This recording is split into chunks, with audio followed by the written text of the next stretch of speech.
नमस्कार दोस्तों, NCB education hub YouTube channel में आप सभी का हार्दिक अभिनंदन है। दोस्तों, अपना बातचीत का विषय है राजस्थान का इतिहास। और राजस्थान के इतिहास में हम पढ़ रहे हैं मेवाड़ का इतिहास या गुहिल राजवंश। गुहिल राजवंश में दोस्तों हमने पहले रावल शाखा के बारे में पढ़ा है। आज दोस्तों रावल शाखा के अंतिम शासक के बारे में पढ़ेंगे अपन, जिनका नाम है रावल रतन सिंह। रावल रतन सिंह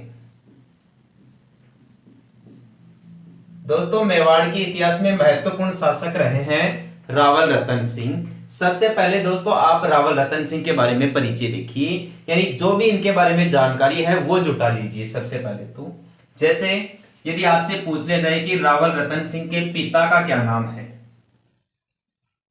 रावल रतन सिंह के पिता का नाम है भाई समर सिंह। समर सिंह यानी रावल ब्रांच के ही थे और इनके बेटे भी रावल ब्रांच के ही हैं या रावल शाखा के ही हैं। रावल रतन सिंह के पिता का नाम समर सिंह, इनकी माता का नाम था दोस्तों प्रभा कंवर या रानी प्रभा, यानी ये इनके माता पिता के नाम थे दोस्तों। रावल रतन सिंह के पिता का नाम तो था समर सिंह और माता का नाम था प्रभा। एक दोस्तों आपको ध्यान रखना है इनके भाई के बारे में, एक इनके भाई के बारे में क्वेश्चन पूछ लिया जाता है दोस्तों। इनके भाई का नाम था कुंभकर्ण। इनके भाई का नाम था दोस्तों कुंभकर्ण। कुंभकर्ण, ठीक है, ये महाराणा कुंभा नहीं है दोस्तों, ये अलग नाम है, अलग शासक रहे हैं मेवाड़ के। राजा तो नहीं बन पाए क्योंकि राजा का जो दायित्व है वो तो रावल रतन सिंह ने निभाया। तो ये रावल रतन सिंह बड़े बेटे थे कुंभकर्ण के, इसलिए मेवाड़ में या राजपूताना में एक रिवाज रहा है कि जो बड़ा बेटा होगा, ज्येष्ठ पुत्र होगा, वो ही राजगद्दी संभालेगा। तो दोस्तों कुंभकर्ण का बड़ा भाई था रावल रतन सिंह या समर सिंह का ज्येष्ठ बेटा था दोस्तों रावल रतन सिंह। तो समर सिंह का उत्तराधिकारी रावल रतन सिंह ही बना। जो कुंभकर्ण है ना दोस्तों, ये कुंभकर्ण यहां से निकल गया भाई, मेवाड़ से निकल गया और ये चले गए दोस्तों नेपाल। ये कहां पर चले गए? नेपाल। और नेपाल में जाने के बाद में दोस्तों कुंभकर्ण ने राणा राजवंश की स्थापना की। राणा राजवंश की, ये बहुत ही इंपॉर्टेंट क्वेश्चन है दोस्तों कुंभकर्ण के बारे में कि मेवाड़ का वह व्यक्ति कौन था जिसने नेपाल में राणा शाखा की स्थापना की या महाराणा राजवंश की स्थापना की।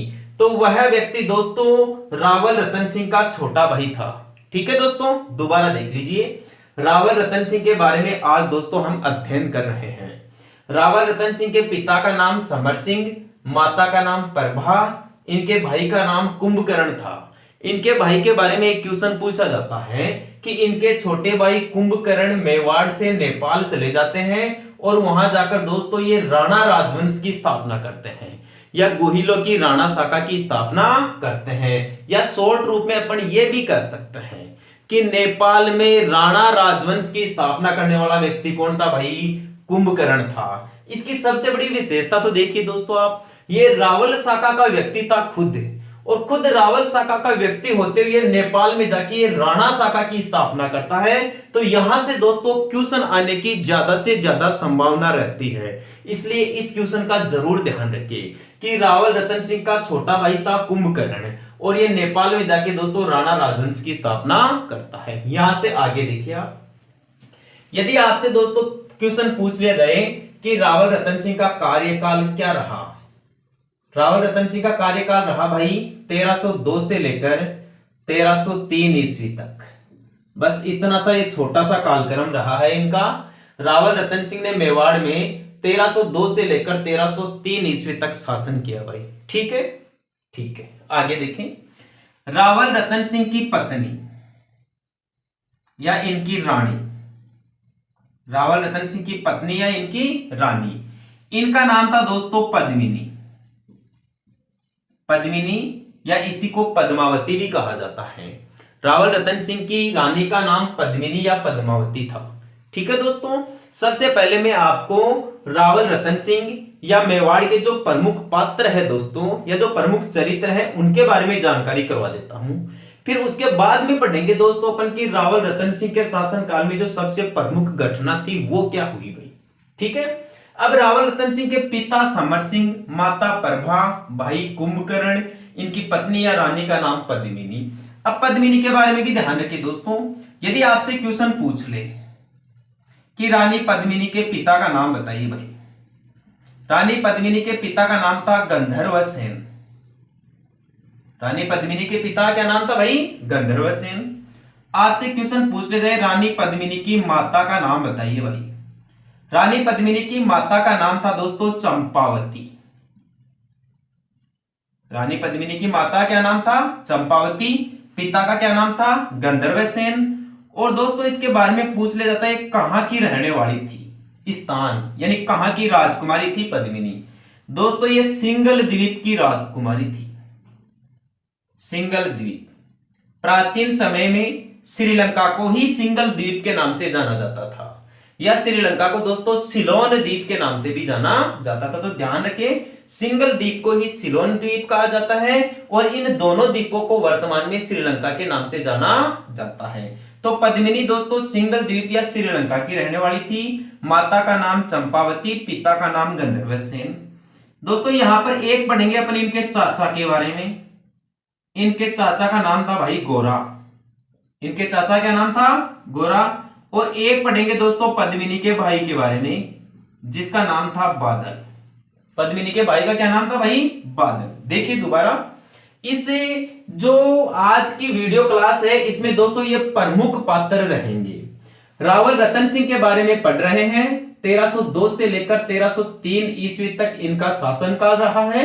इनके पिता का नाम समर सिंह, माता का नाम प्रभा कंवर, भाई का नाम कुंभकर्ण, जिसने नेपाल में जाके दोस्तों राणा राजवंश की स्थापना की। रावल रतन सिंह की पत्नी या रानी का नाम पद्मिनी था भाई। अब पद्मिनी से रिलेटेड क्वेश्चन देखिए आप। पद्मिनी के पिता का नाम गंधर्व सेन, माता का नाम चंपावती। पद्मिनी कहां के रहने वाली थी? सिंगल द्वीप यानी श्रीलंका की। पद्मिनी के चाचा का नाम बताइए? गोरा। पद्मिनी के भाई का नाम बताइए? बादल। अब आगे बढ़िए आप। मेवाड़ के इस शासक रावल रतन सिंह के शासनकाल की प्रमुख घटना कि इनके शासनकाल में महत्वपूर्ण बवाल क्या हुआ था भाई, महत्वपूर्ण मुद्दा क्या हुआ था। प्रमुख घटना थी दोस्तों चित्तौड़गढ़ का प्रथम साका। चित्तौड़गढ़ का प्रथम साका हुआ किसके शासनकाल में भाई? रावल रतन सिंह के शासनकाल में। पूछ लिया जाए चित्तौड़गढ़ का प्रथम साका कब हुआ भाई? यह हुआ था दोस्तों 28 जनवरी 1303 ईस्वी में। 28 जनवरी 1303 ईस्वी में। आजकल दोस्तों तारीख का जरूर ध्यान रखें भाई, केवल 1303 ही ध्यान ना रखें। कंपटीशन एग्जाम्स में दोस्तों डेट भी पूछ ली जाती है कि चित्तौड़गढ़ का पहला साका कब हुआ था? 28 जनवरी 1303 ईस्वी में। यदि आप ये तारीख भी याद नहीं रख पाओ ना तो दोस्तों महीना और वर्ष तो जरूर ध्यान रखें, क्योंकि हाल ही में दोस्तों जो फर्स्ट ग्रेड टीचर की एग्जाम हुई थी ना उसके बारे में दोस्तों एक बहुत ही आसान क्वेश्चन पूछ लिया गया था, यानी इस महीने और वर्ष के आधार पर, सन के आधार पर। अच्छे अच्छे जो धुरंधर थे ना दोस्तों वो भी मात खा गए थे वहां पर। क्वेश्चन ये था, देखो छोटा सा क्वेश्चन था दोस्तों कि स्वामी विवेकानंद जी ने शिकागो धर्म सम्मेलन में भाषण कब दिया था या भाग कब लिया था? अब सबको पता था दोस्तों कि 93 में भाग लिया था उन्होंने। 1893 में वो शिकागो अमेरिका गए थे और वहां विश्व धर्म सम्मेलन में भाग लिया था और भारत की जो वैदिक सभ्यता है इसके बारे में दोस्तों विश्व को परिचित करवाया था और भारत को विश्व गुरु का दर्जा दिलाया था। उस समय दोस्तों ये क्वेश्चन पूछ लिया गया कि सभी में दोस्तों साल तो एक ही थी, 1893, 1893, 1893, 1893, चारों ही ऑप्शन में, लेकिन महीने अलग अलग थे भाई। उसने दे दिया, क्या वो सितंबर में गए थे, अक्टूबर में गए थे, नवंबर में गए थे या दिसंबर 1893 में गए थे? तो वो सितंबर 1893 में गए थे अमेरिका में शिकागो में भाषण देने के लिए या अपने वैदिक धर्म का प्रचार करने के लिए या गीता का दुनिया को पाठ पढ़ाने के लिए। ठीक है दोस्तों, तो ये जानकारी जरूर ध्यान रखें। आजकल यहां ध्यान रखो, कंटेंट जरूर क्लियर करें, क्योंकि दोस्तों आजकल के जो ज्यादातर क्वेश्चंस आते हैं ना वो कंटेंट पर आधारित ही होते हैं। तो रावल रतन सिंह के शासनकाल की प्रमुख घटना थी चित्तौड़गढ़ का प्रथम साका। और चित्तौड़गढ़ का प्रथम शाखा हुआ था भाई 28 जनवरी 1303 ईस्वी को। क्या आप सब लोग शाखा जानते हो? क्या शाखा क्या होता है? ऐसे विद्यार्थी जो शाखा के बारे में नहीं जानते हैं, यदि दोस्तों आपने मेरी वीडियो क्लास से पहले राजस्थान का इतिहास पढ़ा है तो दोस्तों ये शाखे की सारी कहानी मेरे हिसाब से आप जानते होंगे या आप इस चीज से परिचित होंगे। ऐसे विद्यार्थी जो पहली बार राजस्थान का इतिहास पढ़ रहे हैं या युद्ध शाखा इस बारे में पहली बार पढ़ रहे हैं तो मैं बता देता हूं कि शाखा क्या होता है। दोस्तों शाखे में दोस्तों दो चीज होती है, एक तो होता है दोस्तों केसरिया और एक होता है भाई जौहर। केसरिया और जौहर, जहां दोस्तों ये दोनों मिल जाते हैं ना, जिस स्थान पर केसरिया भी हो जाता है और जौहर भी हो जाता है, इन दोनों की सम्मिलित घटना को दोस्तों शाखा कहा जाता है इतिहास के अंदर। जौहर और केसरिया क्या होता है? जब किसी भी रियासत पर कोई बाहरी व्यक्ति आक्रमण कर देता है या कोई बाहरी आक्रमणकर्ता वहां पर अधिकार करने के लिए आता है तो दोस्तों दोनों के बीच में युद्ध की स्थिति बन जाती है, या दोनों के बीच में जब युद्ध छिड़ जाता है तो जो जिस रियासत पे आक्रमण होता है उस रियासत के लोग या उस रियासत के जो वीर सपूत है वो अपनी मातृभूमि की रक्षा करने के लिए केसरिया रंग की पगड़ी धारण करके दोस्तों युद्ध के मैदान में कूद जाते हैं और शत्रु सेना पर टूट पड़ते हैं दोस्तों, और लड़ते लड़ते वीर गति को प्राप्त हो जाते हैं या मातृभूमि पर बलिदान हो जाते हैं। जब दोस्तों वो वीर गति को प्राप्त हो जाते हैं युद्ध के मैदान में लड़ते लड़ते पुरुष व्यक्ति, उन्हें तो कहा जाता है दोस्तों केसरिया करना, कि फलाने राजा ने युद्ध के मैदान में केसरिया कर लिया। अब दोस्तों राजा के वीर गति को प्राप्त हो जाने के बाद में पीछे महलों में जो रानियां बच जाती हैं या जो राज परिवार की दोस्तों जो महिलाएं बच जाती हैं, वो दोस्तों अपने आप को शत्रु से बचाने की कोशिश करती हैं, अपने सतीत्व धर्म की रक्षा करने की कोशिश करती हैं या पतिव्रता धर्म की रक्षा करने की कोशिश करती है। ऐसा क्यों करती है दोस्तों? क्योंकि जो आक्रमणकर्ता होता है ना वो दोस्तों इन महिलाओं के साथ बुरा आचरण करता है, इनके साथ अत्याचार करता है, उत्पीड़न करता है। तो उनकी दोस्तों गलत यातनाओं से बचने के लिए ये जो महिलाएं होती है दोस्तों वो अपने आप को जिंदा आग में प्रवेश करवा देती हैं, यानी ये महिलाएं दोस्तों जिंदा अग्नि में जल जाती हैं। इस प्रक्रिया को कहा जाता है भाई साहब जौहर। क्या कहा जाता है? जौहर। तो जहां महिलाएं तो जौहर कर ले और पुरुष केसरिया कर ले, दोनों घटनाएं हो जाए उसे कहा जाता है भाई साहब शाखा। और मेवाड़ का पहला शाखा हुआ था, चित्तौड़गढ़ का पहला शाखा हुआ था 28 जनवरी 1303 ईस्वी को।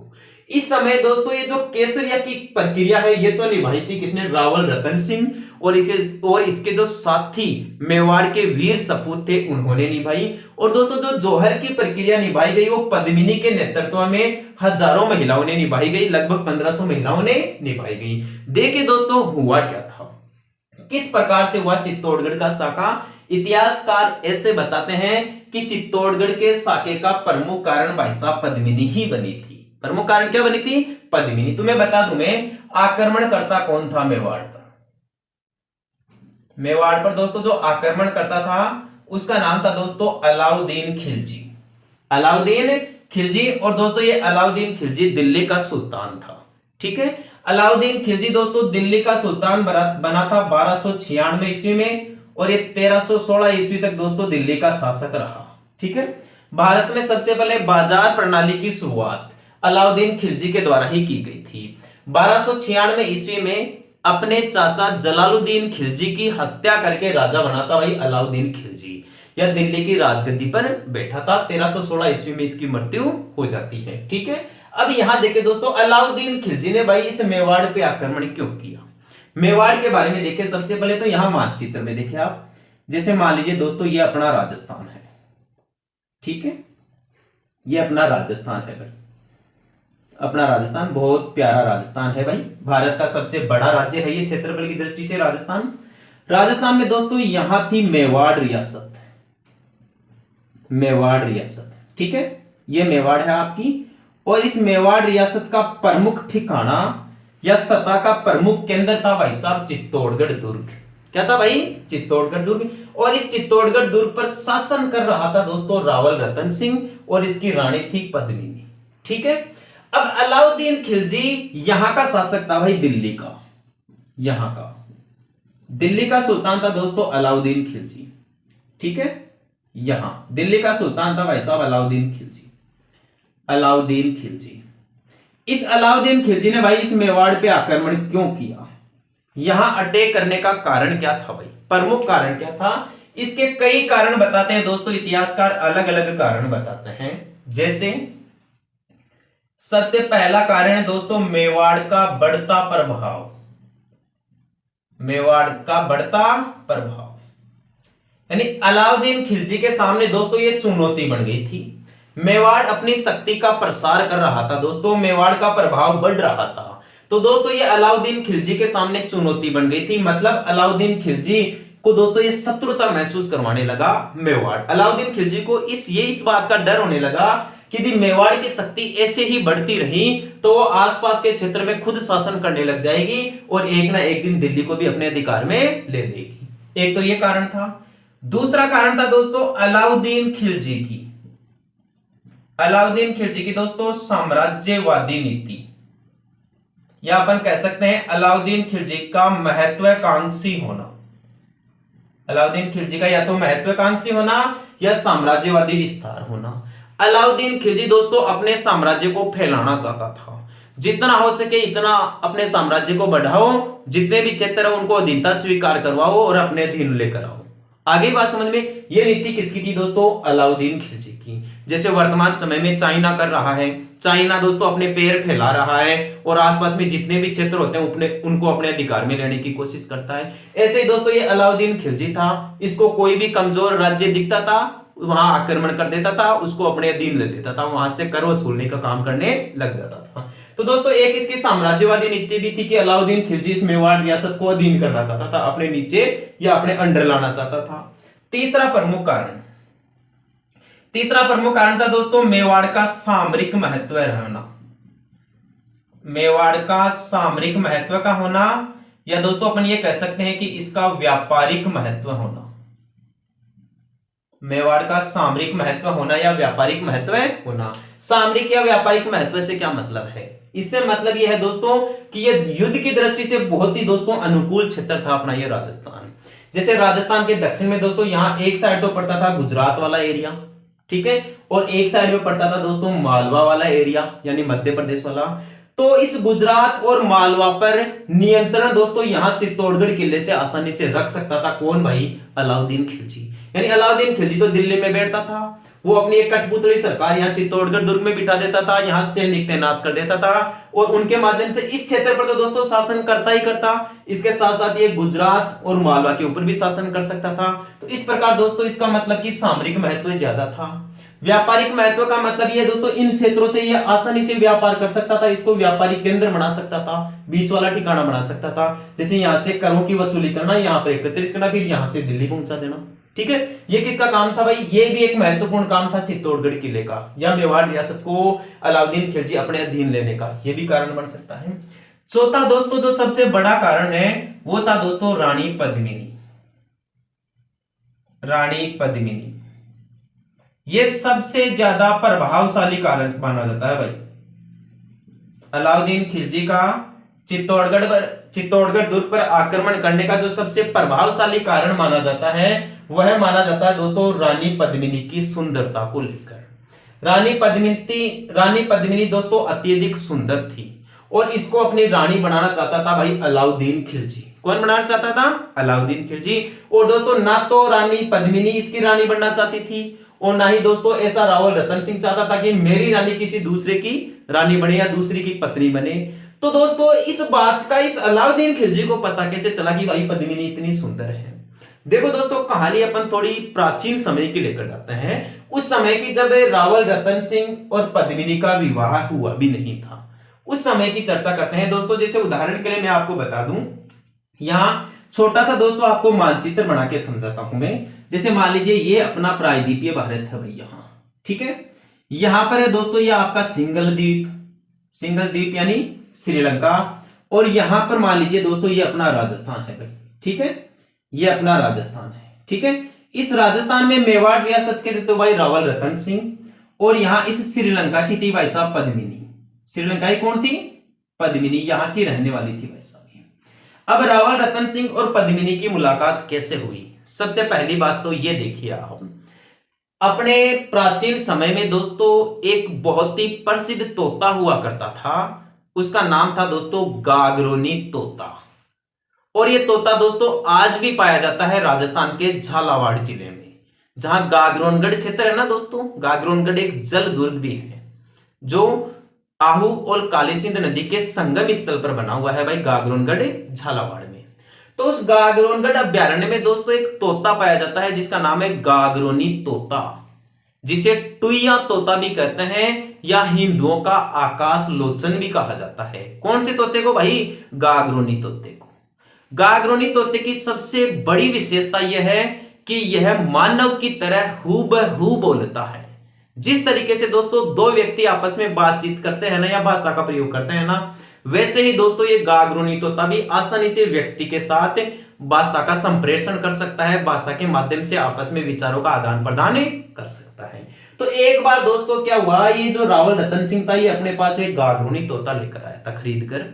ठीक है, ये जब अपने महल में दोस्तों उसके साथ गुटरगू कर रहा था, यानी गागरोनी तोते के साथ दोस्तों ये बातचीत कर रहा था। कौन? रावल रतन सिंह। तो दोस्तों वो जो गागरोनी तोता था उसने इसको एक बात कही कि राजा एक बहुत ही सुंदर राजकुमारी है और वो श्रीलंका में रहती है और उसका नाम है पद्मिनी। ठीक है, तो रावल रतन सिंह ने दोस्तों उस हीरामन तोते की बातों पर यकीन कर लिया। वो दोस्तों यहां से शिकारी के भेष में चला गया भाई सिंगल द्वीप में, और वहां जाकर दोस्तों उसने तलाश की पद्मिनी की, और उसको दोस्तों पद्मिनी मिल गई वहां पर। पद्मिनी की सुंदरता पे दोस्तों ये अत्यधिक मोहित हो गया रावल रतन सिंह। यहां चला तो गया दोस्तों श्रीलंका में, अत्यधिक मोहित हो गया और इसकी सुंदरता पर दोस्तों आस्क्त तो हो गया है। और इसके पद्मिनी के पिता से फिर इसने सच्चाई बताई कि मैं ऐसे वहां मेवाड़ का राजा हूं, पद्मिनी को ढूंढने के लिए आया हूं, इससे विवाह करना चाहता हूं, इसे अति प्रेम करता हूं। तो इसके पिता ने दोस्तों इसका विवाह कर दिया भाई रावल रतन सिंह के साथ। अब दोस्तों रावल रतन सिंह पद्मिनी को लेके भाई साहब मेवाड़ में आ गए। जिस समय इन्होंने मेवाड़ में पहला कदम रखा ना दोस्तों, उसी समय मेवाड़ की दुर्दशा प्रारंभ हो गई थी भाई। दुर्दशा प्रारंभ होने के दो प्रमुख कारण माने जाते हैं। एक तो रावल रतन सिंह की पहली रानी भाई। रावल रतन सिंह ऑलरेडी शादीशुदा आदमी था भाई, इसके पहले भी एक रानी थी। ठीक है, ये जो रानी है इस रानी को दोस्तों नजरअंदाज करने लगे रावल रतन सिंह, या इसको कम महत्व देने लगे। किसकी तुलना में भाई? पद्मिनी की तुलना में। तो ये जो रानी थी, ये इसकी जो पहली रानी थी, इन्होंने क्या किया दोस्तों, मतलब कि ईर्ष्या और भाव से देखने लगे ये किसको? रावल रतन सिंह को और पद्मिनी को। यानी इनके जो संबंध थे दोस्तों ये धीरे धीरे विच्छेद होने लगे। तो एक तो दोस्तों मेवाड़ के अंदर वैसे भी अनबन होने लगी। दूसरा इसका प्रमुख कारण ये माना जाता है दोस्तों राघव चेतन। दूसरा, यहां मेवाड़ में रानी पद्मिनी के कदम रखने पर जो दुर्दशा बनी या जो बुरी दशा बनी मेवाड़ की, उसका दूसरा जो सबसे महत्वपूर्ण कारण था वह दोस्तों राघव चेतन नामक पंडित था भाई। ये मेवाड़ का गुरु कहा जाता था भाई, सभी का। रावल रतन सिंह का गुरु भी था, मेवाड़ के हर नागरिक का गुरु कहलाता था भाई राघव चेतन। ये एक पंडित था दोस्तों, शास्त्र विद्या में निपुण आदमी था भाई। जब राघव चेतन ने भी दोस्तों पहली बार पद्मिनी को देखा ना, तो ये भी दोस्तों इस पद्मिनी पर मोहित हो गया। इसके मन में भी दोस्तों भाव आने लगे पद्मिनी के प्रति, प्रेम के प्रति। तो एक दिन क्या हुआ दोस्तों, महलों के अंदर ये राघव चेतन इस पद्मिनी को छुप छुप के देख रहा था। लेकिन पद्मिनी दोस्तों बहुत बुद्धिमती महिला थी, कहने का मतलब बहुत ही ऐसे मान लीजिए टैलेंटेड रानी थी पद्मिनी। उसको एहसास हो गया कि कोई मेरे को छुप के देख रहा है, और वो दोस्तों जैसे ही झरोखे से छुप के देख रहा था, रानी पद्मिनी ने एक खंजर फेंका दोस्तों और उसके जाके लग गया। वहां से दोस्तों राघव चेतन गायब तो हो गया, क्योंकि एक काला जादू जानता था दोस्तों। काले जादू का मतलब जो जानते हो ना, काले जादू का मतलब है दोस्तों ये मतलब गायब हो जाता था, कहने का मतलब कुछ ऐसी विज्ञान थी उसके पास में, या कुछ ऐसी विद्याएं थी जादू टोने से संबंधित, उनका प्रयोग करके वहां से गायब तो हो गया। जब पद्मिनी ने वहां जाके देखा या रतन सिंह को बताया कि मेरे को कोई छुप के देख रहा है, तो वहां पर दोस्तों जब देखा गया ना तो कोई नहीं मिला, वहां पर गायब हो गया। राघव चेतन तो अपने निवास स्थान पर पहुंच गया भाई। लेकिन जो ये है ना, ये दोस्तों ये रानी पद्मिनी, उसने ये पहचान लिया कि वह व्यक्ति राघव चेतन ही था। क्यों? क्योंकि दोस्तों ये एक चंदन की खुशबू लपेटता था अपने ऊपर, चंदन का सेंट लगाता था, तो वो खुशबू से पहचान गई, वो उस खंजर के जो खुशबू मिली ना इस रानी पद्मिनी को, तो उससे पहचान गई कि वो राघव चेतन ही था। तो इसने अपने पति को कहा, इस रावल रतन सिंह को कहा कि मेरे को छुपके देखने वाला व्यक्ति और कोई नहीं, पूरे मेवाड़ का जिसे गुरु मानते हैं ना पूरा मेवाड़, वो राघव चेतन ही है। तो रावल रतन सिंह ने भाई साहब ये बात मानी नहीं, उसने पद्मिनी को धमकाया कि रानी आप किस पे अपमान लगा रही हो या किस पे शंका डाल रही हो आप, वो तो पूरे मेवाड़ के गुरु है, पूरे जगत के गुरु हैं, आप उनके ऊपर कैसे कलंक लगा सकती हैं। तब मेवाड़ की रानी इस पद्मिनी ने कहा कि यदि मैं झूठ ही निकल जाऊं तो आप मुझे कैसी भी सजा दे देना भाई, चाहे फांसी पर लटका देना, लेकिन जहां तक मेरा अंदाजा है वह राघव चेतन ही है। तो भाई साहब रावल रतन सिंह को भी अपने पतिव्रता धर्म या पत्नीव्रता जो धर्म था उसको निभाना था। उसने मानवता के होते दोस्तों राघव चेतन से बात करना मंजूर किया। वो गया दोस्तों रानी पद्मिनी को लेकर राघव चेतन के पास में, और उससे पूछा गया तो राघव चेतन भी दोस्तों वहां पर आग बबूला हो गया। कहने का मतलब वो खुद भड़क उठा इस रतन सिंह पर और रानी पद्मिनी पर कि आप लोगों को शर्म नहीं आती, आप मेवाड़ के गुरु के ऊपर कलंक लगाते हैं। तब दोस्तों इस रावल रतन सिंह ने क्या कहा, क्या किया, इस राघव चेतन ने जो चादर लपेट रखी थी उस चादर को पकड़ के खींच ली दोस्तों, और वो खंजर उसके यहां कंधे पे चुभा हुआ था दोस्तों। तब रानी पद्मिनी ने कहा कि मैं कह रही थी ना कि वह व्यक्ति राघव चेतन ही था। तो राघव चेतन दोस्तों वहां पर शर्मसार हो जाता है, उसकी निगाहें जमीन की ओर झुक जाती हैं और वो अपने आप को बहुत ही शर्मिंदा महसूस करता है। तब दोस्तों रावल रतन सिंह कहता कि छी छी छी, मैंने कैसे व्यक्ति को अपना गुरु मान लिया भाई, ऐसे नीच और दुर्द व्यक्ति को मैंने अपना गुरु मान लिया। बाद में दोस्तों इस राघव चेतन का पूरे मेवाड़ में बहुत बुरी तरीके से बेइज्जत किया गया, इसे बुरी तरीके से दोस्तों बेइज्जत किया गया। ऐसे बताया जाता है कि इसका काला मुंह किया गया, इसके मुंह पर कालिक पोती गई, गधे पर बिठाकर पूरे मेवाड़ में इसकी बेइज्जती की गई, पूरे मेवाड़ में इसकी सवारी निकाली गई। तब दोस्तों ये जो राघव चेतन है ना, इस राघव चेतन की दुश्मनी हो गई पूरे मेवाड़ से। राघव चेतन ने दोस्तों उसी दिन चेतावनी दे दी थी इस रतन सिंह चुंडावत को, या रतन सिंह चुंडावत नहीं भाई, रतन सिंह जो गोहिल राजवंश का व्यक्ति था रावल शाखा का, इसको रतन सिंह चुंडावत एक अलग आदमी है, वो दोस्तों हाड़ी रानी से जुड़ा हुआ है, उसके बारे में आगे इतिहास में पढ़ेंगे। ये रावल रतन सिंह है भाई, ठीक है। तो रावल रतन सिंह को इस राघव चेतन ने और इस पद्मिनी को और पूरे मेवाड़ को दोस्तों इसने चेतावनी दे दी कि एक ना एक दिन इस मेवाड़ का पतन जरूर होगा। आप लोगों ने मेरे साथ जो बेइज्जती की है ना, उस बेइज्जती का बदला जरूर लूंगा मैं। ऐसी बात किसने कही भाई? राघव चेतन ने कही। और राघव चेतन दोस्तों उस समय तो बड़ा ही दुखी होकर यहां मेवाड़ से निकल गया, और इसको पता था कि इसको मात देने वाला एक ही आदमी है भाई पूरी दुनिया में, और वो है AK-47 यानी कि अलाउद्दीन खिलजी, दिल्ली का सुल्तान है। ये दोस्तों काले जादू के साथ साथ संगीत में बहुत माहिर आदमी था भाई। ये बांसुरी बजाया करता था, बांसुरी का संगीत बजाया करता, जो भगवान कृष्ण बजाते थे ना वो। तो अलाउद्दीन खिलजी के महलों के आसपास में जाके दोस्तों बहुत ही मधुरमय संगीत में बांसुरी बजाने लग गया, या बांसुरी से बहुत ही मधुर संगीत निकालने लग गया। ये इसके मधुर संगीत की जो आवाज है ना दोस्तों, ये अलाउद्दीन खिलजी के कानों तक पहुंचने लग गई, उसको सताने लग गई कि ये इतनी रात में, इतनी ठंडी रात में ये इतना मधुर संगीत कौन बजा रहा है भाई, मेरे को सोने की जरूरत है और ये इसके मधुर संगीत के कारण मैं सो नहीं पा रहा हूं, मुझे सुनना है इसका संगीत। मलिक काफूर तुम जाओ, या अपने सैनिकों को कहा कि तुम जाओ और ये व्यक्ति जहां कहीं भी है ना इसको पकड़ कर लेकर आओ। तो इसके सैनिक जाते हैं, इसको पकड़ कर लेकर आते हैं, अलाउद्दीन खिलजी के सामने पेश करते हैं। राघव चेतन ने कहा साहब मैं क्या कर दियो, मैंने तो ऐसा कोई गुनाह किया ही नहीं, मैंने तो ऐसी कोई गलती की नहीं, मेरे को क्यों उठा के लाए हो? भाई कि तूने किया कुछ नहीं, लेकिन तेरा जो संगीत है ना उसका मैं फैन हो गया। मैं पहले से हर एक नायाब चीज को अपने बनाने की कोशिश करता हूं, यानी दुनिया में जैसी एक ही कोई चीज है ना तो उस पे पूरा पूरा अधिकार मान लेता था। कौन भाई? अलाउद्दीन खिलजी की ये चीज तो मेरी है, इस पर किसी और का अधिकार नहीं हो सकता। तो दोस्तों इसने संगीत सुनने के लिए रखा था अलाउद्दीन खिलजी ने पहले राघव चेतन को, लेकिन धीरे धीरे राघव चेतन दोस्तों अपनी बांसुरी की स्वर से या मधुर स्वर से ऐसा संगीत निकालने लगा कि दोस्तों ये धीरे धीरे अलाउद्दीन खिलजी है ना इसकी मन की बात भांपने लगा। अलाउद्दीन खिलजी भी दोस्तों कमजोर आदमी नहीं था, बहुत टैलेंटेड आदमी था, बातों ही बातों में दुश्मन के मन की बात जान लेता था, या अगले आदमी के मन की पूरी बात भांप लेता था दोस्तों। तो अलाउद्दीन खिलजी ने कहा भाई राघव चेतन बता रे ओरिजिनल राग क्या है, ओरिजिनल बात क्या है, कहना क्या चाहता है वो बात क्या है। कि साहब कह दूं क्या है? अलाउद्दीन खिलजी ने कहा भाई कह दे, कह दूं क्या कर रहा है, कह दे जो भी बात है। तो दोस्तों राघव चेतन ने कहा फिर अलाउद्दीन खिलजी को कि हे राजा, आपने रानियां बहुत देखी होगी, सुंदर सुंदर देखी होगी, लेकिन मैंने एक इतनी सुंदर राजकुमारी देखी है, इतनी ऐसी कयामत देखी है कि आपने जिंदगी में भी नहीं देखी होगी इतनी सुंदर रानी।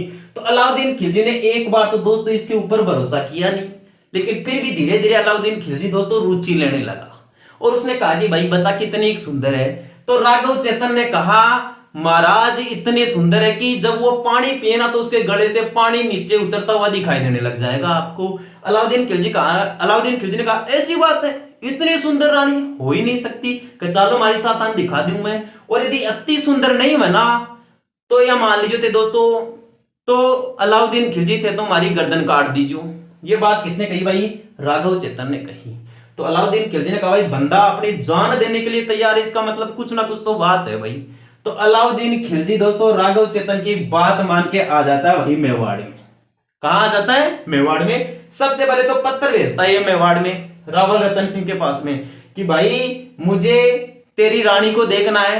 ऐसा बताया जाता है कि वो बहुत सुंदर है और सुंदरता का दोस्तों मैं शौकीन हूं, या रावल रतन सिंह जी आप मेरे मित्र के समान हो या मेरे समकक्ष राजा हो, तो राजा होने के नाते आप मेरी इतनी इच्छा तो पूरी कर ही सकते हैं। तो दोस्तों जो मेवाड़ के राजा रावल रतन सिंह थे उन्होंने मतलब कि अहम के साथ जवाब भेजा, मतलब गर्व के साथ, प्राउड के साथ जवाब भेजा कि अलाउद्दीन खिलजी तू होता कौन है मेरी रानी का चेहरा देखने वाला? है कौन तू? तू तो एक तुर्क है, ठीक है। तो अलाउद्दीन खिलजी ने कहा कि भाई देख रावल रतन सिंह मान जा, वरना मेवाड़ की बुरी हालत कर दूंगा, मैं इसके ऊपर आक्रमण कर दूंगा। तो रावल रतन सिंह ने सोचा भाई अलाउद्दीन खिलजी पूरे भारत का सम्राट है, बहुत बड़ा शासक है, यदि इसने एक बार मेवाड़ की तरफ निगाहें फैसला ली ना तो पूरे मेवाड़ को ही तबाह कर देगा ये आदमी, इतना खतरनाक आदमी है भाई साहब ये। तो फिर मेवाड़ के राजा इस रतन सिंह ने मेवाड़ की बुद्धि का प्रयोग किया भाई, और मेवाड़ की बुद्धि इस समय दोस्तों रानी पद्मिनी को माना जाता था। रानी पद्मिनी के साथ बातचीत की इसने, तो रानी पद्मिनी ने समझाया फिर मेवाड़ के राणा रतन सिंह को या रावल रतन सिंह को, यहाँ के राजा को, कि राजा जी की कौन पड़े हो यहाँ की बात कमाए, वो चेहरो तो देख बचाओ है ना, मेरो चेहरो फेस टू फेस मत दिखाओ बिन, केवल शीशा कमाए दिखा दो, दर्पण में दिखा दो बस, बुला लेते तो बिन। तो रानी पद्मिनी की बात मानकर भाई साहब मेवाड़ के जो राजा है ना उन्होंने बुला लिया अलाउद्दीन खिलजी को यहाँ मेवाड़ में। अलाउद्दीन खिलजी को भोजन पानी करवाया दोस्तों, और शीशे के सामने एक साइड में शीशा रख दिया, सामने अलाउद्दीन खिलजी को बैठा दिया और एक साइड में पद्मिनी को खड़ा कर दिया। पर्दा लगा हुआ था सामने दोस्तों, पर्दे को उठाया, पद्मिनी का थोड़ा सा चेहरा दिखा, अलाउद्दीन खिलजी पर प्रतिबिंब पड़ा। अलाउद्दीन खिलजी देखते ही बावड़ा हो गया, कहने का मतलब उसने कहा है इतनी सुंदर राजकुमारी, इतने में पर्दा नीचे गिर गया। अलाउद्दीन खिलजी ने कहा भाई रतन सिंह ये तो गलत बात है, तूने ठीक से दिखाया नहीं मेरे को, मैंने तो ठीक तरीके से देखा नहीं, ये तो गलत बात है भाई, तूने मेरे साथ अत्याचार कर लिया, कहने का मतलब। फिर रावल रतन सिंह ने कहा देख भाई अलाउद्दीन खिलजी आपने बात अति हुई, तन चेहरो देखना वो दिखा दियो, अब जा दिल्ली भाग जा, पाछो चले जा। तो अलाउद्दीन खिलजी दोस्तों उस टाइम पे तो चुपचाप निकल गया दिल्ली की ओर, लेकिन उसका मन है ना दिल्ली में जाके बदल गया भाई। उसने सोच लिया, अपनी निगाहें जचा ली मेवाड़ के ऊपर कि अब तो मेवाड़ की रानी पद्मिनी दिल्ली के सुल्तान अलाउद्दीन खिलजी की रानी बनेगी भाई। ऐसे विचार कौन रखने लग गया भाई? अलाउद्दीन खिलजी। तो अलाउद्दीन खिलजी ने बाद में भाई साहब आक्रमण कर दिया मेवाड़ के ऊपर, ठीक है। और मेवाड़ के जो शासक थे रावल रतन सिंह थे, इन्होंने अपनी एक बड़ी सेना लेकर कहने मतलब युद्ध के मैदान में गए। रावल रतन सिंह और इसके साथी दोस्तों युद्ध के मैदान में लड़ते लड़ते केसरिया धारण कर लिया इन्होंने, या वीर गति को प्राप्त हो गए, मातृभूमि की रक्षा करते करते वीर गति को प्राप्त हो गए, ठीक है। पीछे से जो महिलाएं थी उन्होंने दोस्तों रानी पद्मिनी के नेतृत्व में अग्नि जोहर किया, जहां लगभग दोस्तों बहुत ज्यादा संख्या में महिलाओं ने यहां पर अग्नि जोहर किया था। अलाउद्दीन खिलजी ने दोस्तों बहुत प्रयास किया रानी पद्मिनी को पाने के लिए, लेकिन दोस्तों वो प्राप्त नहीं कर सका। जो रानी थी पद्मिनी उन्होंने दोस्तों अग्नि जोहर कर चुकी होती है ये। इस प्रकार दोस्तों मेवाड़ में अलाउद्दीन खिलजी के आक्रमण के समय केसरिया और जोहर दोनों घटनाएं घटित हुई 28 जनवरी 1303 ईस्वी को, और इसी घटना को दोस्तों चित्तौड़गढ़ या मेवाड़ का प्रथम शाखा कहा जाता है। क्या दोस्तों ये सारी बातें समझ में आई है आपके? ठीक है दोस्तों, यदि आई है तो अब आगे की चर्चा देखिए आप। यानी रावल रतन सिंह तो केसरिया धारण कर लिया, यानी ये तो वीरगति को प्राप्त हो गई, रानी पद्मिनी भी दोस्तों वीरगति को प्राप्त हो गई। युद्ध में दोस्तों ये जो गोरा और बादल थे ना, गोरा और बादल, इन्होंने दोस्तों बड़ी बहादुरी पूर्वक युद्ध या साहस का परिचय दिया, यानी बड़ी बहादुरी पूर्वक गोरा और बादल दोस्तों युद्ध के मैदान में लड़ते लड़ते ये भी वीर गति को प्राप्त हो गई। अब देखिए दोस्तों हुआ क्या है, आगे चित्तौड़गढ़ का असर क्या हुआ है। तो दिल्ली के शासक अलाउद्दीन खिलजी ने मेवाड़ जीत तो लिया भाई, मेवाड़ पर अपना आधिपत्य तो जमा लिया, लेकिन अलाउद्दीन खिलजी को पद्मिनी चाहिए थी, पद्मिनी मिली नहीं इसको। तो दोस्तों ये भी आदमी व्याकुल हो गया, कहने का मतलब ये भी विरह के अंदर पागल हो गया, और दोस्तों इसने मेवाड़ को छोड़कर ये तो वापस दिल्ली चला गया भाई।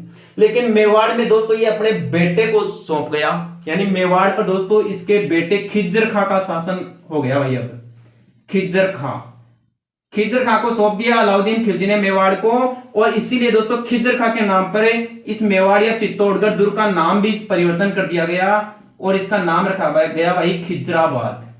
अलाउद्दीन खिलजी ने पूछ लिया जाए चित्तौड़गढ़ दुर्ग का नाम बदल के क्या कर दिया, खिजराबाद। चित्तौड़गढ़ दुर्ग पर विजय हासिल करने के बाद में अलाउद्दीन खिलजी ने चित्तौड़गढ़ की राजगद्दी किसको सौंप दी, अपने बेटे खिज्जर खां को सौंप दी। ठीक है, कुछ दिन तक दोस्तों खिज्जर खां ने यहां शासन किया, बाद में खिज्जर खां भी दोस्तों यहां पर शासन छोड़ के चले जाते हैं, और ये जो चित्तौड़गढ़ का किला है दोस्तों कुछ समय तक ये सोनगरा चौहान राजाओं को दे देता है, या जालोर के जो सोनगरा चौहान थे ना दोस्तों, जैसे मालदेव सोनगरा का नाम सुना होगा आपने, मालदेव सोनगरा, कानड़ देव सोनगरा था ना दोस्तों जालोर का शासक, उस कानड़ देव सोनगरा का ही छोटा भाई था भाई साहब मालदेव सोनगरा। मालदेव सोनगरा, कानड़ देव सोनगरा का छोटा भाई कौन था, मालदेव सोनगरा। इस मालदेव सोनगरा ने दोस्तों चित्तौड़गढ़ के दुर्ग पर अधिकार किया कुछ समय तक। यह मालदेव सोनगरा दोस्तों लंबी मूछें रखता था, इतिहास में लंबी मूछें रखने के लिए प्रसिद्ध था, इसलिए इस मालदेव सोनगरा को इतिहास में मूछाड़ा मालदेव कहते हैं। बहुत गजब का क्वेश्चन है दोस्तों, मूछाड़ा मालदेव किसे कहा जाता है, यह मालदेव सोनगरा को कहा जाता है। जालोर के शासक कानड़ देव सोनगरा का भाई था यह मालदेव सोनगरा, लंबी मूछें रखने के कारण इसे मूछड़ा मालदेव कहते हैं। मालदेव सोनगरा ने दोस्तों यहां पर शासन स्थापित किया। मालदेव सोनगरा के बाद में कुछ समय तक इसका बेटा बनवीर सोनगरा ने भी दोस्तों यहां पर शासन किया। ठीक है, तो इस प्रकार दोस्तों मेवाड़ में ये प्रथम शाखा हुआ है, या रावल रतन सिंह के शासनकाल की महत्वपूर्ण घटनाएं हुई है। रावल रतन सिंह दोस्तों अंतिम राजा थे रावल शाखा के। क्वेश्चन आपसे पूछ ले जाए कि मेवाड़ पर शासन करने वाला अंतिम रावल शासक कौन था, रतन सिंह था भाई। कौन था, रतन सिंह। इसका मतलब क्या है दोस्तों, अब रावल शाखा समाप्त हो चुकी है, यहां रतन सिंह के साथ ही यहां दोस्तों दूसरी शाखा प्रारंभ होगी, यानी राणा या महाराणा शाखा प्रारंभ होगी, या सिसोदिया राजवंश प्रारंभ होगा। ठीक है दोस्तों, इस प्रकार से। और यहां के बारे में दोस्तों और क्या क्वेश्चन आप ध्यान रखोगे, इसमें एक क्वेश्चन, हाँ ये ध्यान रखना आप, एक बहुत ही इंपॉर्टेंट क्वेश्चन पूछा जाता है दोस्तों इतिहास में, वो पूछा जाता है पद्मावत के बारे में भाई। ये जो सारी मैंने कहानी सुनाई है ना दोस्तों आपको, इस कहानी का जो मूल स्रोत है दोस्तों वो पद्मावत पुस्तक है। ये जो पद्मावत ग्रंथ है ना, ये किसके द्वारा लिखी गई है दोस्तों, ये मलिक मुहम्मद जायसी के द्वारा लिखी गई भाई, मलिक मुहम्मद जायसी। और मलिक मुहम्मद जायसी ने दोस्तों ये किताब लिखी थी 1540 ईस्वी में।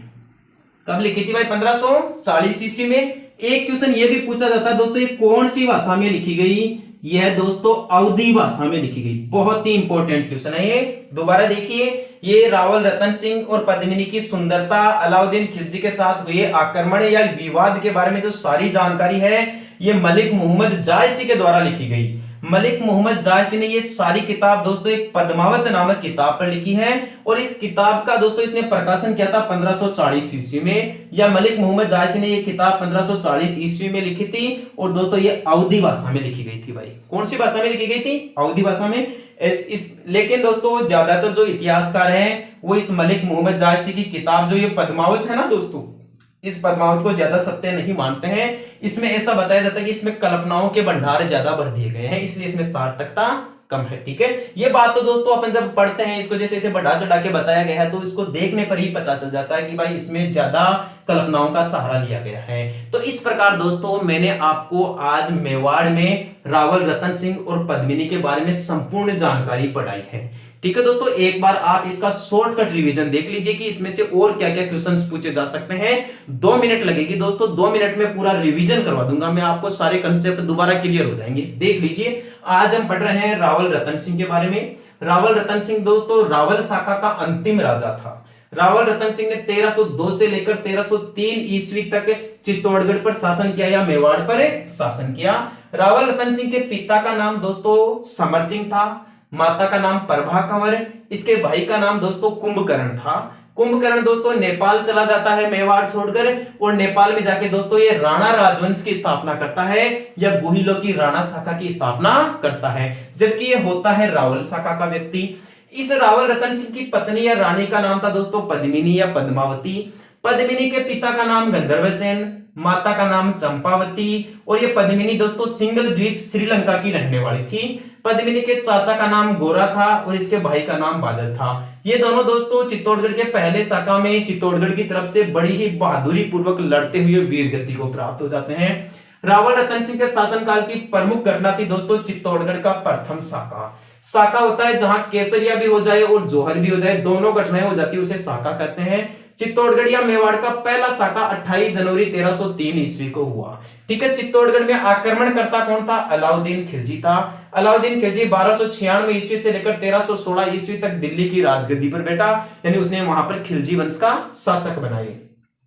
आक्रमण करने के क्या कारण थे भाई अलाउद्दीन खिलजी के? आक्रमण करने का पहला कारण था मेवाड़ का बढ़ता प्रभाव। दूसरा था अलाउद्दीन खिलजी की साम्राज्यवादी नीति या महत्वाकांक्षी नीति। तीसरा प्रमुख कारण था दोस्तों चित्तौड़गढ़ के किले का सामरिक महत्व का होना या यहाँ का दोस्तों व्यापारिक महत्व का होना। चौथा सबसे प्रबल या प्रभावशाली कारण माना जाता है रानी पद्मिनी की सुंदरता, कि रानी पद्मिनी की सुंदरता के कारण अलाउद्दीन खिलजी ने मेवाड़ पे आक्रमण किया था। ठीक है दोस्तों, जब ये राघव चेतन कौन था भाई? ये राघव चेतन था दोस्तों इस मेवाड़ का गुरु था या रावल रतन सिंह का गुरु था, जिसने राघव चेतन ने ही दोस्तों अलाउद्दीन खिलजी को पद्मिनी की सुंदरता के बारे में पूरा वर्णन बताया था। जब अलाउद्दीन खिलजी ने दोस्तों मेवाड़ को अपने अधिकार में ले लिया तो इसको किसको सौंप दिया भाई? अपने बेटे खिज्र खां को सौंप दिया, और इसके बेटे खिज्र खां के नाम पर ही चित्तौड़गढ़ दुर्ग का नाम बदलकर खिजराबाद कर दिया गया भाई। क्या कर दिया गया? खिजराबाद। कुछ समय पश्चात यहाँ पर दोस्तों चौहानों का शासक रहा, यानी जालोर के चौहानों का शासक रहा। जिस चौहान शासक ने यहाँ पर शासन किया उसका नाम था भाई मालदेव सोनगरा। ये मालदेव सोनगरा दोस्तों लंबी मूंछें रखता था, इसलिए इसे मूंछाड़ा मालदेव कहा जाता है। ठीक है दोस्तों, इस प्रकार दोस्तों ये जो सारी जानकारी है, ये जो पूरी कहानी है, ये पूरी कहानी मिलती है अपने को पद्मावत किताब से। पद्मावत किताब लिखी थी दोस्तों मलिक मोहम्मद जायसी ने। ये दोस्तों 1540 ईस्वी में लिखी थी और ये अवधी भाषा में लिखी हुई पुस्तक है। इस प्रकार से दोस्तों मैंने आपको पढ़ाया है मेवाड़ में रावल रतन सिंह और पद्मिनी की कहानी। ठीक है दोस्तों, जो पूरे मेवाड़ के इतिहास में काफी ज्यादा रोमांचक कहानी के रूप में पढ़ाया जाता है। यदि दोस्तों आपको मेरे द्वारा पढ़ाई गई जानकारी अच्छी लगी है तो दोस्तों अपने YouTube चैनल को लाइक, शेयर और सब्सक्राइब जरूर करें। कल फिर मिलेंगे दोस्तों अपने इसी YouTube चैनल पर, यानी NCB education hub YouTube channel पर। तब के लिए राम राम सा, बाय बाय। ठीक है दोस्तों, धन्यवाद।